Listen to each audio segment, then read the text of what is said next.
Yakwira airi kuita. Mwana mai. Yakwira wacho pakaipa. Aushoga. Iri kungokwira. Every minute. Kutaura kuno kwatiri kutoita imbo zvese yatokwira. Mawa. Kwese kwandofamba masendera. Mawa. Kwese yakwira. Yakwira. Yasikumira kwira. Ndakashaya kuti makwira ayo zviri normal here kana kuti ngodai izasinomawi. Zviri apo normal. Racho rakangodai so.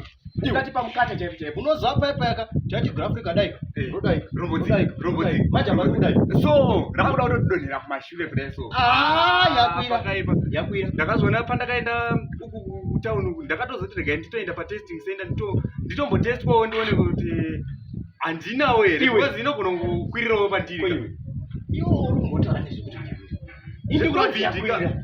Heti, yakwira muno muZimbabwe. Riri kubvaunza day after day. Ringokwira day. Iwo ndiwatadza kuti inotaura zveCovid. Yakwira